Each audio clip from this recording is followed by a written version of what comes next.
നമസ്കാരം. മലയാളി വാർത്തയിലേക്ക് സ്വാഗതം. രാജ്യം മുഴുവൻ ഒന്നടങ്കം വേദനിക്കുന്ന നിമിഷങ്ങളിലൂടെയാണ് കടന്നു പോകുന്നത്. അഹമ്മദാബാദിൽ ഉണ്ടായ എയർ ഇന്ത്യ വിമാന അപകടത്തിൽ മരണസംഖ്യ 300 അടുക്കുകയാണ്. ഇനിയും നിരവധി ആളുകളാണ് അവിടെ ആശുപത്രിയിൽ ഗുരുതരമായി തന്നെ ചികിത്സയിൽ തുടർന്നുകൊണ്ടിരിക്കുന്നത്. വിമാനത്തിലുണ്ടായിരുന്ന 241 ആളുടെയും മരണങ്ങൾ സ്ഥിരീകരിച്ചിട്ടുണ്ടായിരുന്നു. ഒരാൾ മാത്രമാണ് രക്ഷപ്പെട്ടത്. പിന്നെ ഹോസ്റ്റലിലോട്ട് ഇടിച്ചിറങ്ങിയപ്പോൾ അവിടെ ഉണ്ടായിരുന്ന മെഡിക്കൽ സ്റ്റുഡൻസും അതുപോലെ തന്നെ പ്രദേശവാസികളാണ് മറ്റുള്ള മരണം സംഭവിച്ചിട്ടുള്ള ആളുകൾ. പ്രദേശവാസികളിൽ ചിലരാണ് ഇപ്പോൾ അവിടെ ഗുരുതരമായി തന്നെ ചികിത്സയിൽ കഴിയുന്നത്. കേരളം അടക്കം ദുഃഖത്തിലായിരുന്നു. കാരണം കേരളത്തിലുള്ള ഒരു മലയാളി നഴ്സ്, പത്തനംതിട്ടക്കാരിയായിട്ടുള്ള രഞ്ജിതയും അതിൽ ഉൾപ്പെട്ടിട്ടുണ്ട് എന്നുള്ളതാണ് കേരളത്തിന്റെ ദുഃഖവും ഇരട്ടിയാക്കിപ്പിച്ചത്. എല്ലാവരും ഇന്നലെയും കഴിഞ്ഞ ദിവസം അതിന് തലേ ദിവസമൊക്കെ തന്നെ ഒന്നടങ്കം ദുഃഖിക്കുന്ന ഒരു സമയത്താണ് കഴിഞ്ഞ ദിവസം. ഈ ഒരു സമയത്തും ഇത്തരത്തിൽ ചില ആളുകൾ, നമ്മുടെ വളരെ നികൃഷ്ടരായിട്ട് പെരുമാറുന്ന ആളുകൾ നമ്മുടെ സമൂഹത്തിൽ ഉണ്ട് എന്ന് വീണ്ടും വീണ്ടും തെളിയിക്കുകയാണ് ചില ആളുകളുടെ പ്രവർത്തികൾ. അത്തരത്തിലുള്ള ഒരാളായിരുന്നു കഴിഞ്ഞ ദിവസം മരിച്ച മലയാളി നഴ്സായിട്ടുള്ള രഞ്ജിത ജി നായർക്ക് നേരെ അശ്ലീല പരാമർശം നടത്തിയിട്ടുള്ള പവിത്രൻ എന്ന് പറയുന്ന വ്യക്തി. വളരെ നല്ല രീതിയിൽ തന്നെ ഒരു സർക്കാർ സർവീസിൽ ജോലി ചെയ്യുന്ന ആളാണ്.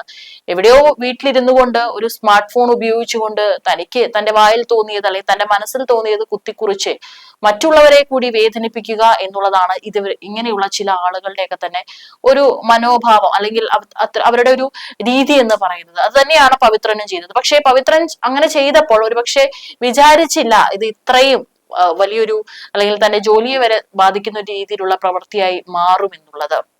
ഏതായാലും അഹമ്മദാബാദിലെ വിമാന ദുരന്തത്തിൽ മരിച്ച മലയാളി നഴ്സ് രഞ്ജിത ജി നായർക്ക് നേരെ അശ്ലീല പരാമർശം നടത്തുകയും ജാതീയമായി അധിക്ഷേപിക്കുകയും ചെയ്ത Vellarikundu taluk junior superintendent A പവിത്രനെ സർവീസിൽ നിന്ന് പിരിച്ചുവിടുമെന്നാണ് സൂചനകൾ.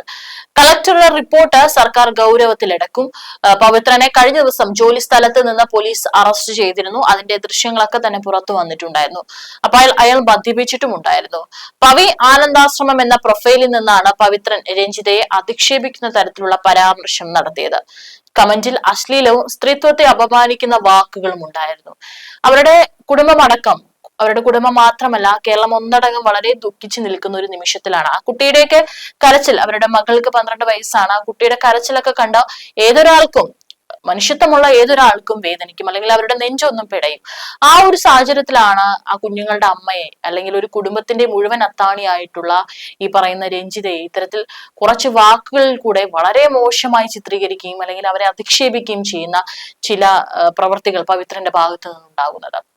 പിന്നീട് ഇത് വിവാദമായതോടെ പോസ്റ്റ് ഉടൻ തന്നെ നീക്കം ചെയ്തിരുന്നു. പക്ഷെ അപ്പോഴേക്കും ആളുകളെല്ലാം തന്നെ അത് കാണുകയും അത് ഷെയർ ചെയ്യുകയും മുഖ്യമന്ത്രിയെ ടാഗ് ചെയ്തുകൊണ്ട് അടക്കം പരാതികൾ അയക്കുകയൊക്കെ തന്നെ ചെയ്തിട്ടുണ്ടായിരുന്നു.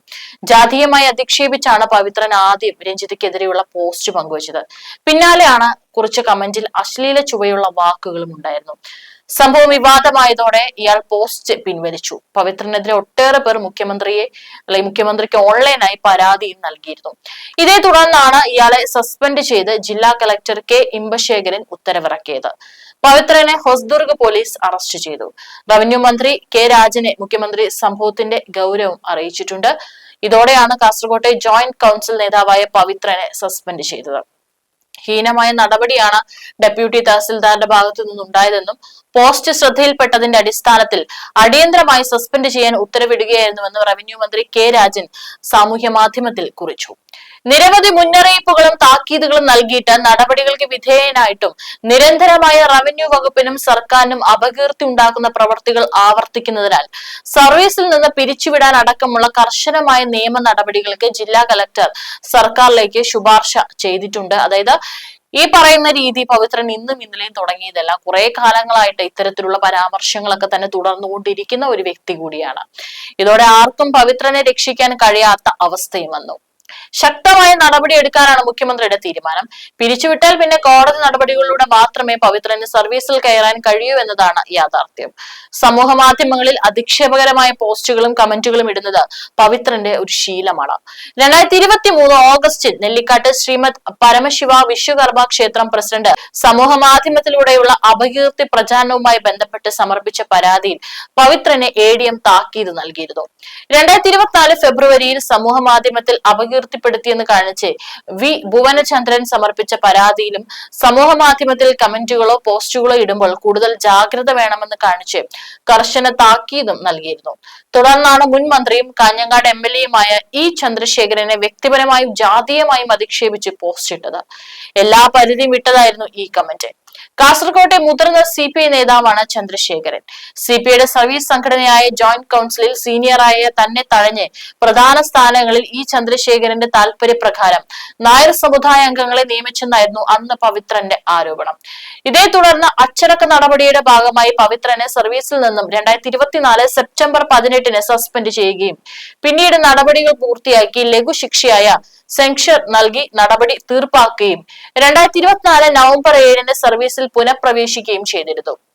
അതായത് ജോയിന്റ് കൗൺസിൽ നേതാവ് എന്ന നിലയിൽ അതിവേഗം തിരിച്ചെത്തി. 50 ദിവസം മാത്രമാണ് ഗൗരവ കുറ്റം ചെയ്തിട്ടും പവിത്രന് സർവീസിൽ പുറത്തു നിൽക്കേണ്ടി വന്നത്. പഴയ തസ്തികയിൽ തന്നെ തിരിച്ചെത്താനുമായി. CPI സർവീസ് സംഘടനയിലെ കരുത്തിനെന്ന് ഇതോടെ എല്ലാ ജീവനക്കാർക്കും സന്ദേശം നൽകാനും പവിത്രനായി. പക്ഷേ ഇനി അത് നടക്കില്ല. സമുദായ സംഘടനകൾ അടക്കം പവിത്രനെതിരെ രംഗത്തുണ്ട്. വിമാന ദുരന്തത്തിൽ അനുശോചിച്ച് ഒരാളിട്ട ഫേസ്ബുക്ക് പോസ്റ്റിനടിയിലാണ് ഇദ്ദേഹം അധിക്ഷേപകരമായ കമന്റ് ഇട്ടത്. സർക്കാർ ജോലിയിൽ നിന്ന് അവധിയെടുത്ത് വിദേശത്തേക്ക് പോയതുകൊണ്ടാണ് അപകടത്തിൽ രഞ്ജിത മരിക്കാൻ ഇടയായതെന്നാണ് സമൂഹ മാധ്യമത്തിൽ പങ്കുവച്ച പോസ്റ്റിൽ അദ്ദേഹം കമന്റായി രേഖപ്പെടുത്തിയിരിക്കുന്നത്. രഞ്ജിതയുടെ പടത്തിന് ആദരാഞ്ജലികൾ എന്നെഴുതി പങ്കുവച്ച മറ്റൊരു പോസ്റ്റിൽ കൂടുതൽ ഉയരങ്ങളിൽ എത്തട്ടെ എന്നും കമന്റായി രേഖപ്പെടുത്തിയിട്ടുണ്ട്. ഏതായാലും അതിന് പിന്നാലെയാണ് മറ്റ് വളരെ മോശമായിട്ടുള്ള മുഴുവൻ സ്ത്രീകളെയും അല്ലെങ്കിൽ വിദേശത്തേക്ക് ജോലിക്ക് പോകുന്ന, വിദേശത്ത് പഠിക്കാൻ പോകുന്ന, ഒരുപാട് സ്വപ്നങ്ങളും അല്ലെങ്കിൽ ജീവിതഭാരം കൊണ്ടൊക്കെ പോകുന്ന സ്ത്രീകളെ ഒന്നടങ്കം തന്നെ അധിക്ഷേപിക്കുന്ന രീതിയിലുള്ള വാക്കുകളും വളരെ മോശം അശ്ലീല പരാമർശം കലർന്ന ഒരു കമന്റ് ആയിരുന്നു അടുത്തതായിട്ട് പവിത്രൻ പങ്കുവച്ചത്. അതും വലിയ രീതിയിൽ തന്നെ ആളുകളുടെ വിമർശനത്തിന് ഇടയാക്കുകയും ഇപ്പോൾ ജോലി വരെ അല്ലെങ്കിൽ ഇരിക്കുന്ന കസേര വരെ തെറിപ്പിക്കുന്ന രീതിയിലേക്ക് എത്തിയിട്ടുണ്ട്. ഏതായാലും ഇപ്പോൾ ഇനി എന്തായിരിക്കും കൂടുതൽ നടപടികൾ പവിത്രനെതിരെ എടുക്കാൻ പോകുന്നത് എന്നുള്ളതാണ് ഇനി അറിയാനുള്ളത്. അതേസമയം തന്നെ ചാരക്കൂമ്പാരമായി മനുഷ്യ ശരീരങ്ങൾ കഴിഞ്ഞ ദിവസം എല്ലാം നമ്മൾ ഇത് തന്നെയാണ് പറയുന്നതും ഇത് തന്നെയാണ് കാണുന്നതും.